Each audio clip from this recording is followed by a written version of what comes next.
If you ever get a text that simply says, "Look at the moon," do not look, no matter what. You might think it's a joke, a prank, or just another weird internet trend. But it's not. It's something much worse.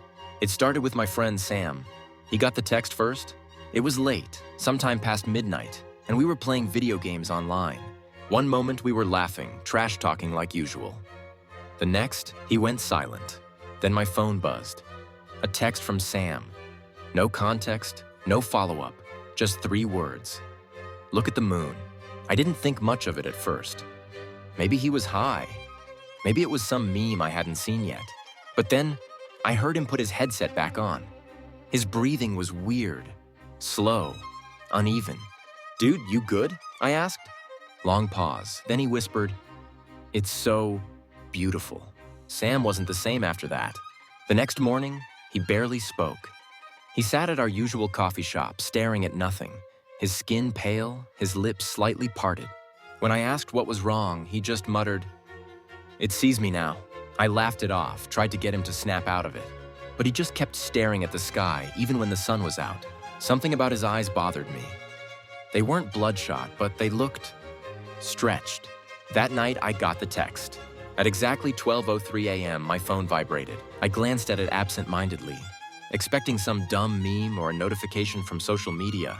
Instead, it was a message. No contact name, no number. "Look at the moon."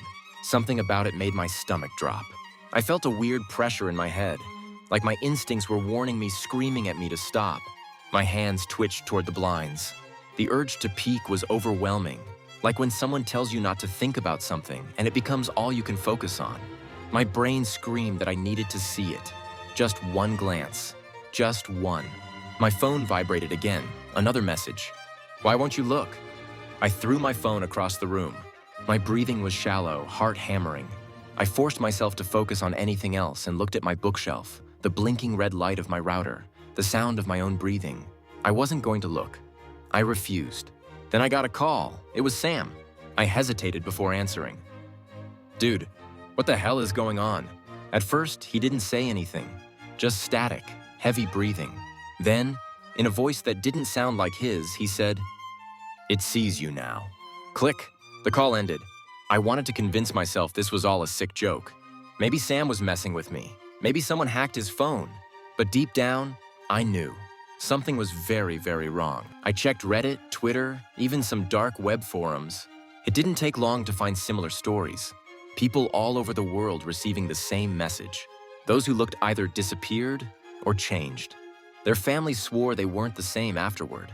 They acted normal, but wrong. Like something was wearing them, using them. I saw one post that made my blood run cold. "Don't reply, don't acknowledge it, and whatever you do, don't look at the moon." That was the last post from that account. When I checked again an hour later, it had been deleted. The next few nights were torture. I kept my blinds shut, my phone on silent. But every night at 12:03 a.m. the texts would come. "Look at the moon. Why won't you look? It's waiting." One night, I made the mistake of covering my mirror before bed. I read that mirrors could act as a window to another dimension. I didn't know if it was true, but I didn't want to take any chances.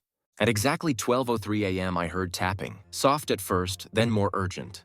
Not at my window, at the mirror. My phone vibrated violently, a dozen messages flooding in all at once. I clenched my eyes shut, too afraid to even breathe.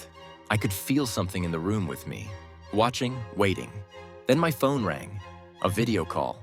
The caller ID just said, "The moon." I squeezed my eyes shut tighter. My fingers twitched over the decline button, but my body was paralyzed with fear. The ringing stopped. Then from my phone speaker came Sam's voice. "You can't avoid it forever." The air in my room felt suffocating, thick with something unseen, something unnatural. I wanted to scream, to run, to do anything but sit there frozen in terror. But then, just as suddenly as it started, the presence vanished. The air lightened. My phone went silent. Morning came, the texts stopped. But I knew it wasn't over, because that was the first night I dreamt of the moon.